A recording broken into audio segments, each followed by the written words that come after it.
नमस्कार दोस्तों, कैसे हो आप सब। उम्मीद करता हूँ काफ़ी अच्छे होंगे। दोस्तों आज एक नया टॉपिक राजस्थान जीके में, जैसा कि मैंने कल बोला था आपको, राजस्थान हाईकोर्ट एलडीसी के लिए उसमें एक टॉपिक था दोस्तों, राजस्थान के किसान आंदोलन, जो कि हम आज रीड आउट करेंगे। और किसान आंदोलन में सबसे जो महत्वपूर्ण आंदोलन है वो है दोस्तों बिजोलिया किसान आंदोलन, जिसके बारे में आज पूर्ण डिस्कशन हम करने वाले हैं। मैं बहुत ही अच्छे तरीके से आपके सामने, ट्रिक नहीं होगी लेकिन ट्रिक ऐसे लगेगा कि ट्रिक वाइज हम आपको पढ़ा रहे हैं। बिल्कुल रटने की आवश्यकता दोस्तों नहीं है। वीडियो देख के ही आपको बहुत सारी चीज़ें दोस्तों याद रह जाएंगी, और उसके उपरांत आप एक बार रिवीजन कर लेते हैं तो कंठस्थ सारी चीज़ें दोस्तों हो जाएंगी। तो काफ़ी महत्वपूर्ण है आज की क्लास। यहाँ से 1 से 2 प्रश्न देखने को हमेशा मिलते हैं। तो लाइक करें, शेयर करें दोस्तों के साथ, और सब्सक्राइब करके लगातार हमारे साथ जुड़ जाइए, जिससे आने वाले दिनों में आप सभी को यहाँ से काफ़ी ज़्यादा बेनिफिट मिल चुकी। और दोस्तों इस किसान आंदोलन की पीडीएफ आपको मेरे टेलीग्राम चैनल पे मिल जाएगी, नो डाउट। लिंक दोस्तों नीचे दिया गया है, अभी जाके ज्वाइन कर लीजिएगा। तो चलिए दोस्तों शुरू करते हैं। दोस्तों बिजोलिया किसान आंदोलन हम पढ़ते हैं, जो कि महत्वपूर्ण है।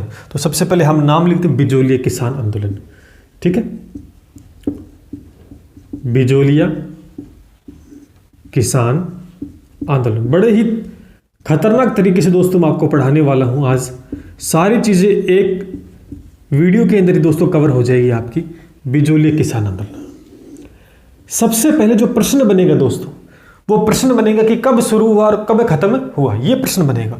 तो यानी बिजोलिया किसान आंदोलन दोस्तों जो चला था वो 1897 के अंदर चला था। कब चला था? 1897 के अंदर। और दोस्तों यहाँ पर यह खत्म हुआ था 1941 को। कब हुआ था? 1941 को।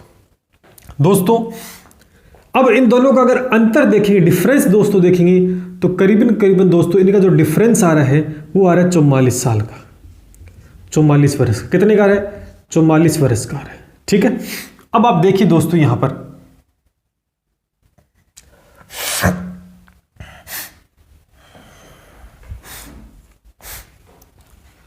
इसका मतलब दोस्तों ये आंदोलन 24 वर्षों तक रहा, यानी सबसे लंबा आंदोलन था, सबसे लंबा दोस्तों आंदोलन था।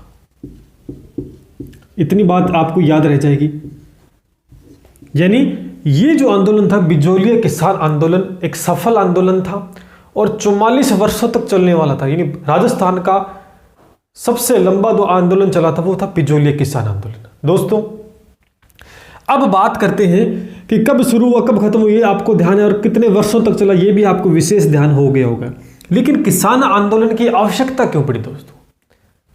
किसान आंदोलन की आवश्यकता से पहले आपको एक बात और ध्यान रखनी है, ये बिजोलिया कहां पर पड़ता है दोस्तों? एक थी मेवाड़ रियासत। क्या थी? मेवाड़ रियासत थी। यहां पर मेवाड़ रियासत थी। मेवाड़ रियासत के अंदर ही दोस्तों बिजोलिया आता था, यानी भीलवाड़ा के अंदर। कहां पर? भीलवाड़ा के अंदर पड़ता था।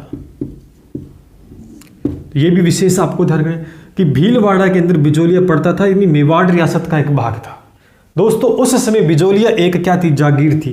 बिजोलिया दोस्तों उस समय क्या थी? एक जागीर थी। क्या थी? जागीर थी।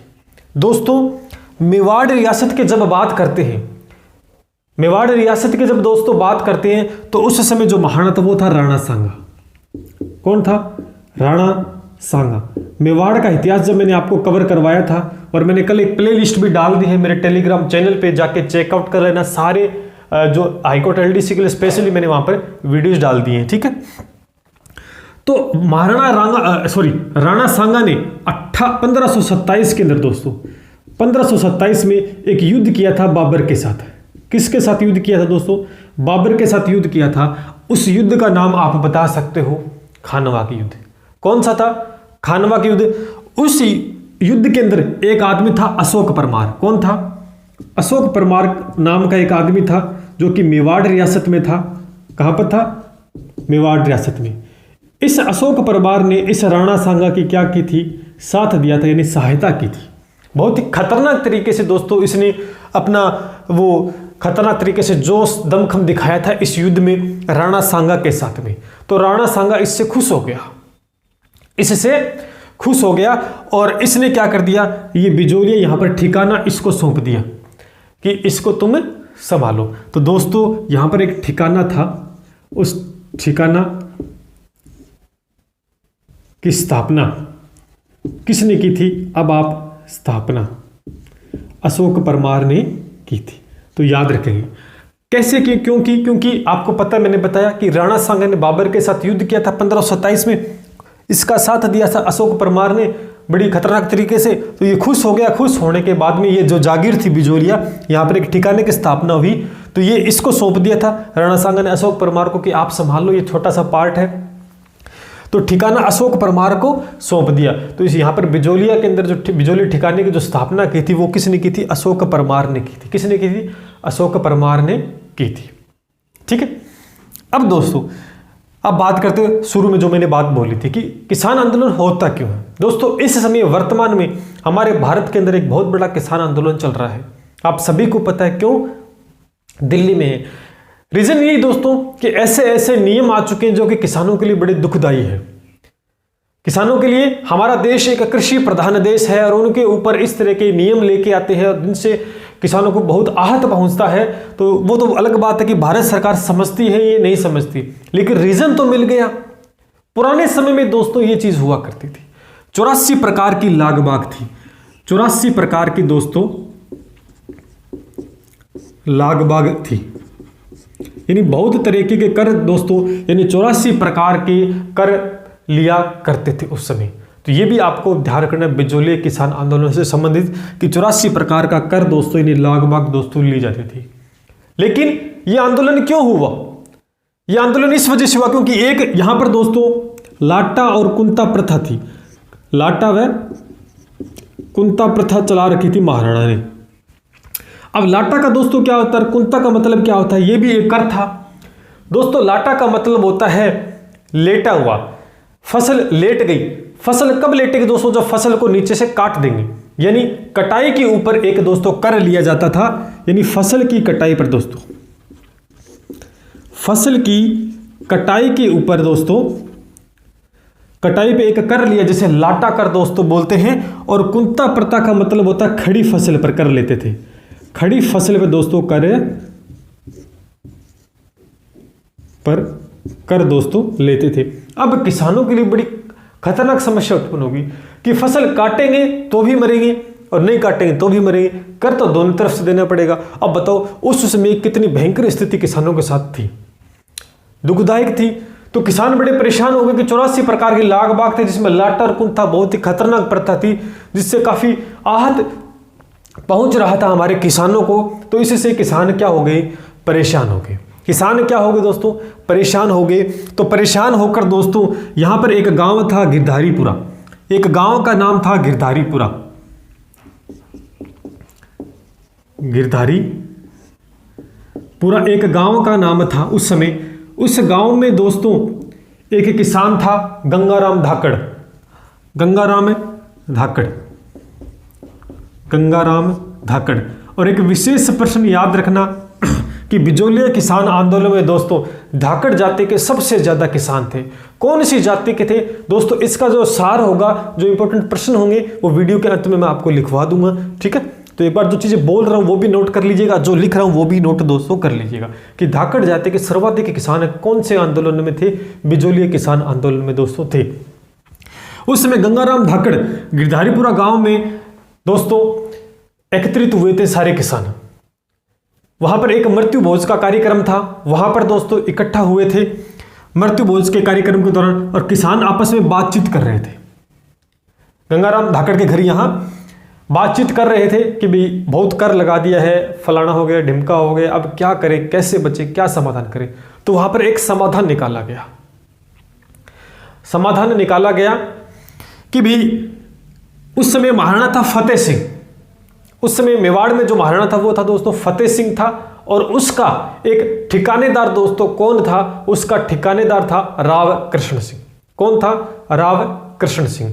ठीक है, तो इतनी बात आप लिखिए, तो इसको मिटा के हम लिख सकते हैं कुछ चीजें। दोस्तों पिछले वाला आपने नोट कर लिया होगा, ठीक है, तो मैंने रफ कर दिया। अब हम आगे बढ़ते, कहां पहुंच रहे थे? महाराणा फतेह सिंह के पास पहुंच गए थे। तो गिरधारीपुरा गांव में दोस्तों, गिरधारीपुरा गांव में एकत्रित हुए किसान मृत्यु भोज का वहां पर एक कार्यक्रम था। उस दौरान बातचीत हुई कि किस तरह से इन करों को से छुटकारा पाया जाए, तब किसानों ने एक छोटे स्तर के ऊपर एक आंदोलन की शुरुआत की।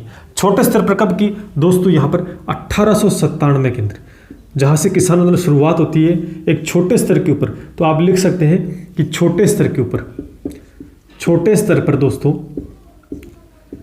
शुरुआत हुई थी किसकी? बिजोलिया किसान आंदोलन की। तो आपसे प्रश्न पूछा जा सकता है कि छोटे स्तर पर कब हुई थी? 1897 में।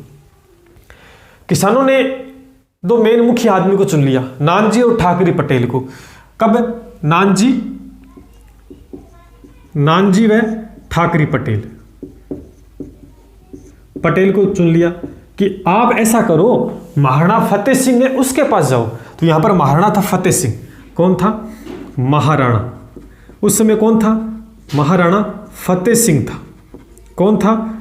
फतेह सिंह था। और इसका जो ठिकानेदार था, ठिकानेदार कौन था दोस्तों? राव कृष्ण सिंह। राव कृष्ण सिंह था। कौन था? राव दोस्तों कृष्ण सिंह था। किसानों ने कहा कि आप ऐसे करो, इनको मुखिया बनाया, इन दोनों को, नानजी और ठाकरे पटेल को, और कहा कि आप ऐसा करो, इस महाराणा फतेह सिंह के पास जाओ। तो ये दोनों कहाँ जाते हैं? ये जाते हैं इसके पास। ठीक है, नानजी और ठाकरे पटेल महाराणा फतेह सिंह के पास जाते हैं और बोलते हैं कि भाई बहुत प्रकार की कर लगी हुई है, तो आप थोड़ा कम कर दीजिए इसे, हम बड़े परेशान हो रहे हैं। ठीक है, तो महाराणा फतेह सिंह के पास शिकायत करने गए थे इसे राव कृष्ण सिंह की। क्यों? क्योंकि इसने कर लगा रखे थे अलग अलग तरीके के, इस ठिकानेदार ने। तो वहां बात बनी नहीं।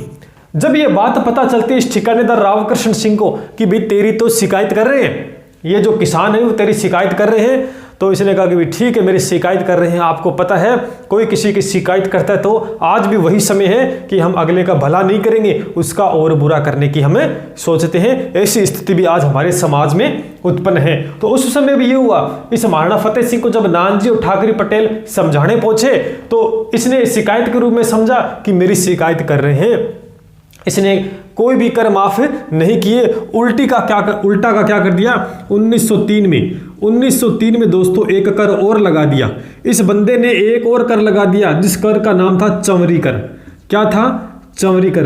अब इतने तो थे, एक और कर लगा दिया। चंवरी कर का मतलब क्या होता है? चंवरी नाम विवाह से संबंधित होता है। चंवरी बनाते हैं, विवाह से संबंधित। अपने राजस्थान में समझते हैं सारे बच्चे।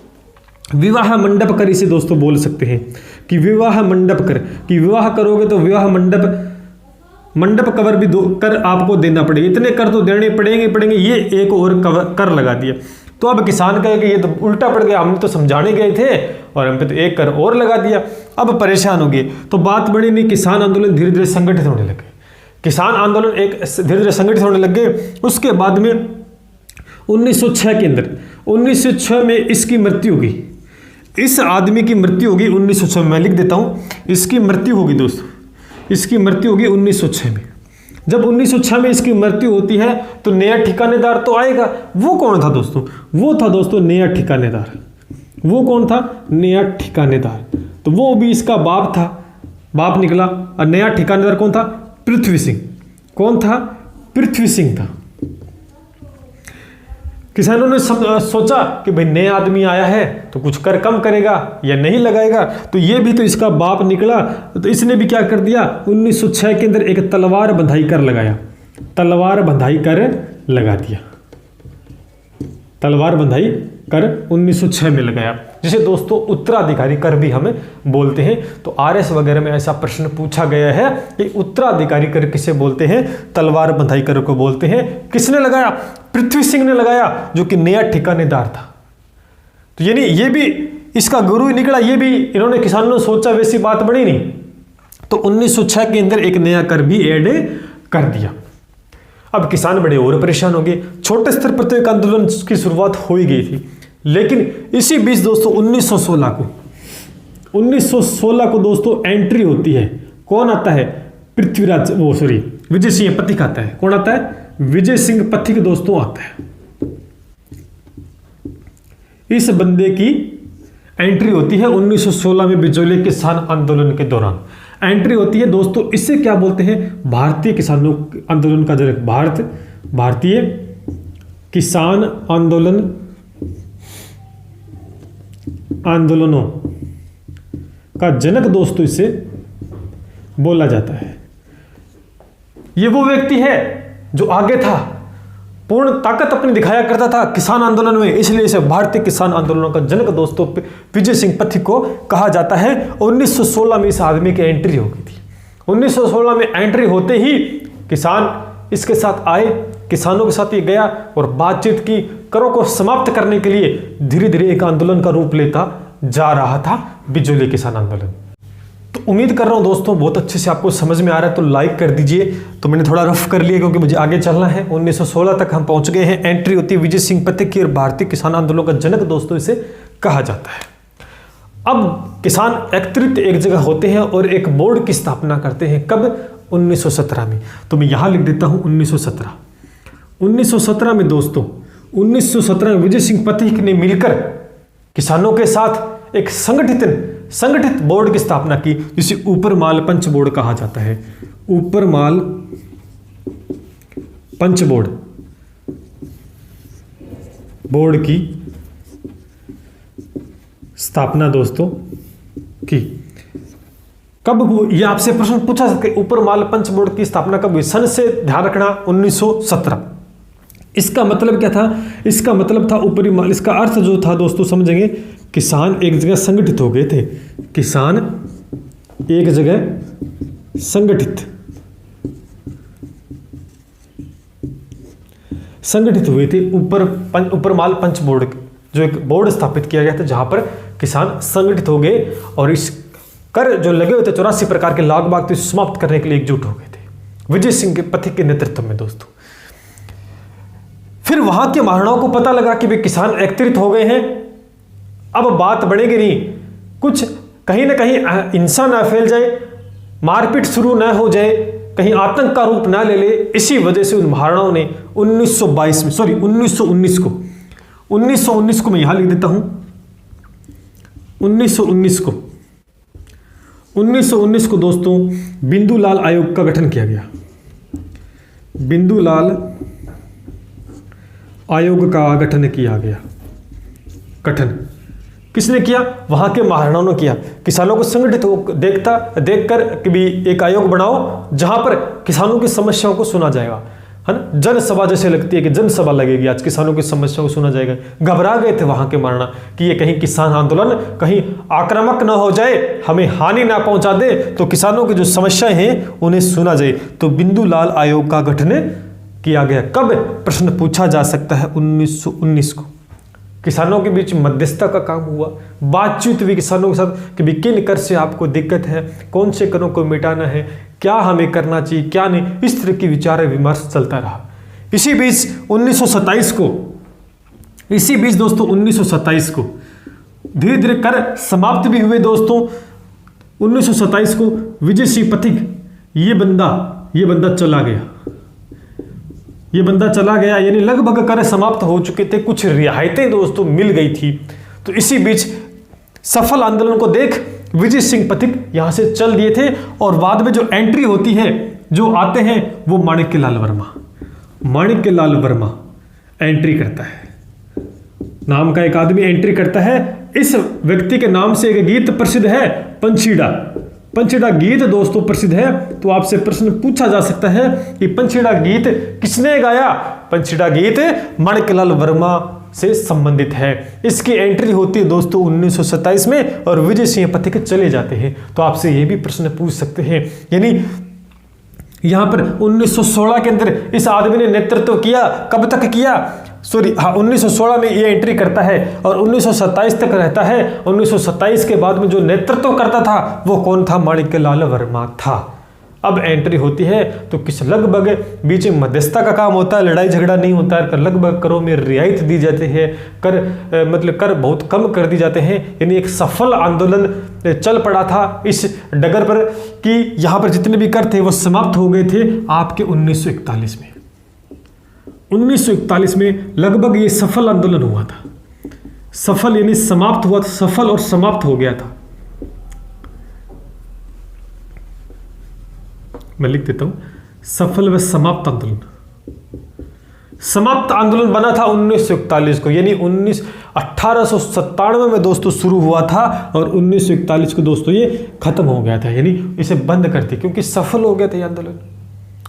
किनकी मध्यस्थता में हुआ उस पर मैं बात करता हूं, यानी मोटे तौर पर जो चीज मैंने आपको बताई इसी तरीके से आपको दोस्तों याद रखनी है। अब दोस्तों इसका सार मैं आपको बताता हूं कि इसके सार से किस तरह के महत्वपूर्ण और प्रश्न बन सकते हैं, उन पे हम डिस्कस कर लेते हैं। समाप्त कर दिया है आंदोलन, अब कुछ और चीजें जो महत्वपूर्ण है वो सीधे सीधे मैं आपको बता देता हूं। चलिए दोस्तों, कुछ सार के रूप में हम और देख लेते हैं कि बिजोलिया से रिलेटेड किस तरह के प्रश्न और बन सकते हैं। हमने अंदर की सारी बातें डिस्कस कर ली हैं दोस्तों। राजस्थान का प्रथम संगठित और अहिंसात्मक असहयोग व सबसे लंबा चलने वाला आंदोलन किसान आंदोलन जो कि था बिजोलिया का, क्योंकि किसान संगठित हो गए थे तो संगठित किसान आंदोलन था, प्रथम अहिंसात्मक था, यानी हिंसा नहीं हुई थी, और सबसे लंबा चला था दोस्तों 44 वर्ष तक। तो इसलिए ये चीज हमें ध्यान होनी चाहिए दोस्तों। इसे बिजोलिया को विजयावली नाम से भी जानते हैं, और उपरमाल की स्थापना हुई तो उपरमाल के नाम से भी इसे हम जानते हैं। 60% किसान किस जाति के थे? धाकड़ जाति के दोस्तों किसान थे, ये विशेष बात आपको ध्यान रखनी है। 84 प्रकार की लाग बाग दोस्तों थी, जिसमें लाटा और कुंता प्रथा विशेष प्रथा थी, जो मैंने डिस्कस कर लिया आपके साथ में। प्रथम श्रेणी का ठिकाना था मेवाड़ के अंदर, बिजोलिया प्रथम श्रेणी का दोस्तों ठिकाना था, तो ये भी आप विशेषकर आपको बातें ध्यान रखनी है। चलिए एक आध चीज और हम देख लेते हैं दोस्तों। बिजोलिया से जुड़ी एक जानकारी हमें और ध्यान रखनी है कि इसके नेतृत्वकर्ता के बारे में दोस्तों। सबसे पहले अशोक परमार ने, मैंने बताया था शुरुआत में, अंदर के ठिकाने की स्थापना की थी। राणा सांगा ने ये ठिकाना सौंप दिया था अशोक परमार को, क्योंकि राणा सांगा का साथ दिया था खानवा के युद्ध में, बाबर के साथ जो युद्ध हुआ था 1527 को।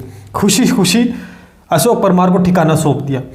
उसके बाद में दोस्त सीताराम जो प्रारंभिक नेतृत्व करता थे, जो प्रारंभिक सबसे पहले यही थे, प्रारंभिक जनक जो थे बिजोलिया के दोस्तों यही थे, इन्होंने कमान संभाली।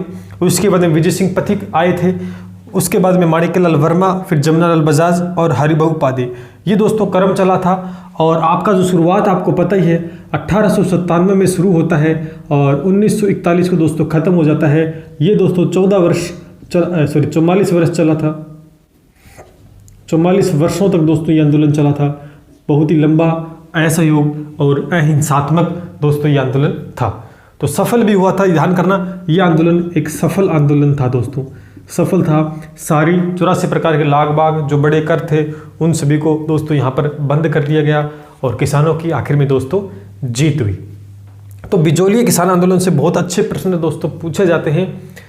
तो ये था आपका टॉपिक किसान आंदोलन से रिलेटेड, एक बिजोलिया किसान आंदोलन। उसके बाद में कुछ और आपके किसान आंदोलन हैं, मैं सारे डिस्कस करूंगा 1 बाय 1।